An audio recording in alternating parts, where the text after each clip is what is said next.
بسم اللہ الرحمن الرحیم۔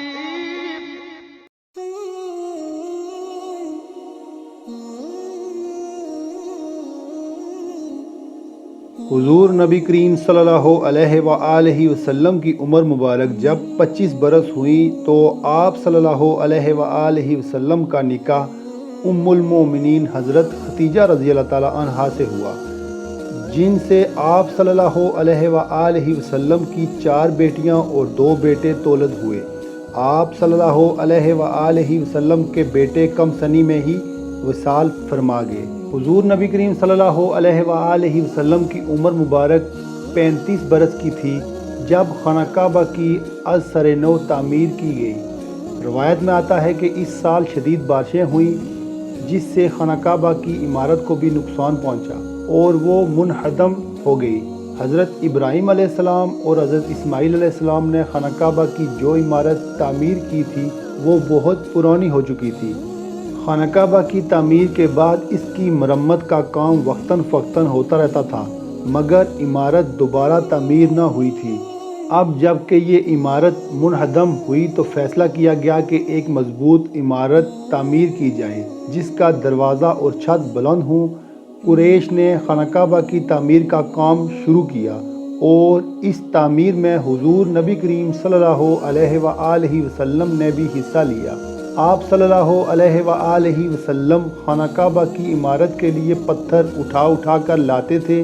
خانہ کعبہ کی تعمیر میں چونکہ قریش کے مختلف قبیلے حصہ لے رہے تھے، اس لیے جب حجر اسود کی تنصیب کا وقت آیا تو تمام قبائل میں جھگڑا شروع ہو گیا۔ ہر کوئی چاہتا تھا کہ یہ سعادت اسے نصیب ہو۔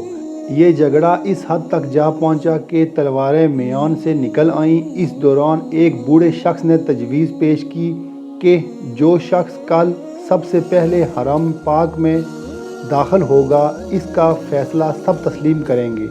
تمام قبائل نے اس بات کو تسلیم کر لیا۔ اگلے دن صبح سب سے پہلے حرم میں پاک میں حضور نبی کریم صلی اللہ علیہ وآلہ وسلم داخل ہوئے۔ آپ صلی اللہ علیہ وآلہ وسلم کو دیکھتے ہی تمام قبائل پکار اٹھے کہ اللہ کی قسم یہ امین ہیں، ہم ان کے فیصلے پر مطمئن ہیں۔ آپ صلی اللہ علیہ وآلہ وسلم نے اپنی چادر بچھائی اور تمام قبائل کے سرداروں کو حکم دیا کہ وہ اس چادر کے ایک ایک کونے کو تھام لیں۔ جب حجرہ اسود اپنے مطلوبہ مقام تک پہنچ گیا تو حضور نبی کریم صلی اللہ علیہ وآلہ وسلم نے حجرہ اسود کو اپنے ہاتھوں سے اس کے مقام پر نصب کر دیا۔ حضور نبی کریم صلی اللہ علیہ وآلہ وسلم نوجوانی سے اہل مکہ میں صادق اور امین کے لقب سے مشہور تھے۔ لوگ آپ صلی اللہ علیہ وآلہ وسلم کے پاس امانتیں رکھوایا کرتے تھے۔ جب حضور نبی کریم صلی اللہ علیہ وآلہ وسلم کی عمر مبارک کا 40واں سال شروع ہوا تو آپ صلی اللہ علیہ وآلہ وسلم تنہائی پسند ہو گئے۔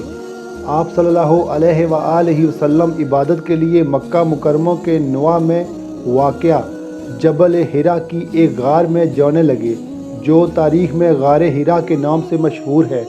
آپ صلی اللہ علیہ وآلہ وسلم کئی دن تک اس غار میں تنہا رہتے اور عبادت الہی میں مصروف رہتے تھے۔ ام المومنین حضرت ختیجہ رضی اللہ تعالی عنہا اس دوران کھانے پینے کی اشیاء آپ صلی اللہ علیہ وآلہ وسلم تک اس غار میں پہنچاتی تھی۔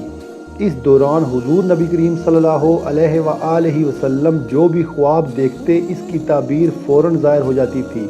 غار حرا میں عبادت کے انہی دنوں میں حضرت جبرائیل علیہ السلام پہلی وحی لے کر آئے اور آپ صلی اللہ علیہ وآلہ وسلم حق کے ساتھ مبعوث فرمائے گئے۔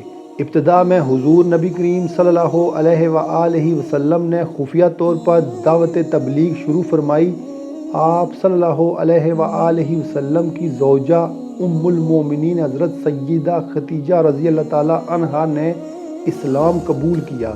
ان کے علاوہ آپ صلی اللہ علیہ وآلہ وسلم کی بچیوں نے دین اسلام قبول کیا اور آپ صلی اللہ علیہ وآلہ وسلم کے دوست حضرت سیدنا ابو بکر صدیق رضی اللہ تعالیٰ عنہ دائرہ اسلام میں داخل ہوئے اور ان کی تبلیغ سے حضرت سیدنا عثمان غنی رضی اللہ تعالیٰ عنہ نے اسلام قبول کیا۔ حضرت سیدنا علی مرتضیٰ رضی اللہ تعالیٰ عنہ دائرہ اسلام میں داخل ہوئے، اور ان کے علاوہ چند اور لوگ تھے جنہوں نے ابتدا میں آپ صلی اللہ علیہ وآلہ وسلم کی رسالت کا اقرار کیا اور دائرہ اسلام میں داخل ہوئے۔ روایت میں آتا ہے کہ حضور نبی کریم صلی اللہ علیہ وآلہ وسلم نے اعلانیہ دعوت دیتے ہوئے قریش کو کوہ صفا سے پکارا، اے میری قوم، اگر میں تم سے کہوں کہ اس پہاڑ کے پیچھے دشمن کا ایک لشکر موجود ہے اور تم پر حملہ کرنے کو تیار ہے تو کیا تم میری بات پر یقین کرو گے؟ سب نے بیک زبان ہو کر کہا، ہاں، ہم اس بات کا یقین کر لیں گے، کیونکہ ہم نے آپ صلی اللہ علیہ وآلہ وسلم کو ہمیشہ سچا اور امانت دار پایا ہے۔ آپ صلی اللہ علیہ وآلہ وسلم نے فرمایا، تو پھر میں تمہیں اللہ تعالیٰ کے عذاب سے ڈراتا ہوں اور دعوت حق دیتا ہوں۔ اگر تم لوگ ایمان لے آئے تو فلاح پاؤ گے، اور اگر ایمان نہ لائے تو عذاب الہی تم پر نازل ہوگا۔ حضور نبی کریم صلی اللہ علیہ وآلہ وسلم کی بات سن کر قریش غصے میں آ گئے اور آپ صلی اللہ علیہ وآلہ وسلم کے چچا ابو لہب لوگوں کو بھڑکا کر واپس لے گیا۔ حضور نبی کریم صلی اللہ علیہ وآلہ وسلم نے قریش کے واپس جانے کے بعد حضرت سیدنا علی مرتضیٰ رضی اللہ تعالیٰ عنہ سے فرمایا کہ اس شخص نے جلدی کی، تم ایک دعوت کا انتظام کرو جس میں تم بنی عبد المطلب کو دعوت دو۔